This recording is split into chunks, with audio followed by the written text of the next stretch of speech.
Okay, so we want to prove that we want to prove the p-series test from the integral test. So the integral test says that um, if fx is decreasing on 1 to infinity, then the integration from 1 to infinity of fx dx converges or diverges together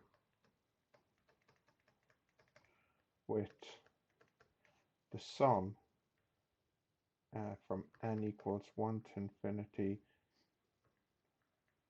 f of n. So you can think of it as well, maybe I'll actually write it as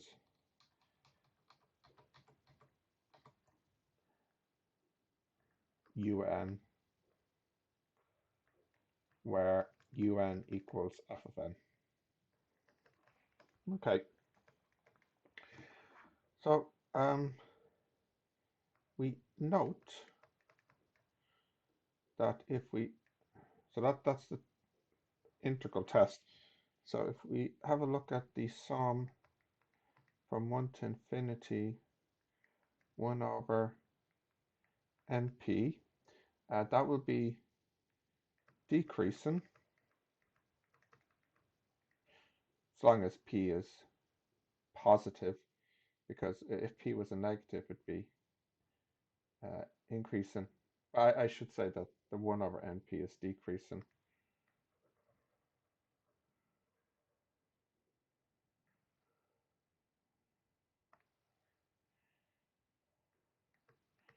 So has a decreasing sequence un equal 1 over np as long as p is more than or equal to more than 0. Because if p was negative, then it'd be increasing, so I couldn't use the integral test then. Okay, so the integral test, I just call this S, the integral test means now I need to check what happens when I integrate from 1 to infinity 1 over x p. Or actually, that even make it even clearer. 1 over fx dx, where f of x equals 1 over xp, because that would mean then that u of n would equal f of n. So this is equal to the integration from 1 to infinity 1 over x power p dx.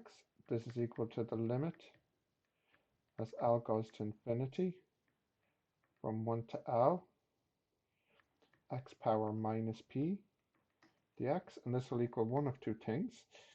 It will equal the limit as L goes to infinity, and if p is 1, then that becomes log x 1 to L if p is 1, or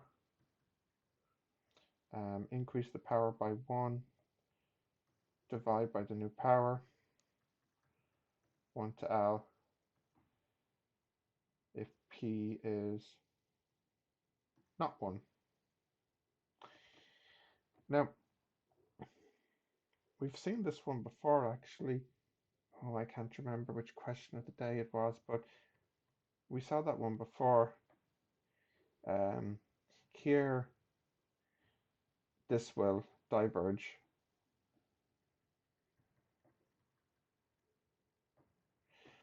And the only way this will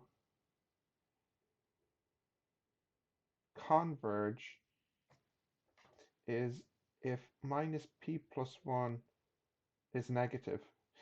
Because if this upper power here was a positive, and when you sub in L and take L going to infinity, well, it's going to diverge. So we would need this power up the top here to be a negative number for this to converge. So this will converge as long as this is negative, which means p is greater than 1. Otherwise, it diverges. So it's diverging in the case when p equals 1, and then when we don't have this, which is when p is less than 1. So in other words, it diverges when p is less than or equal to 1 then. And that's the p-series test.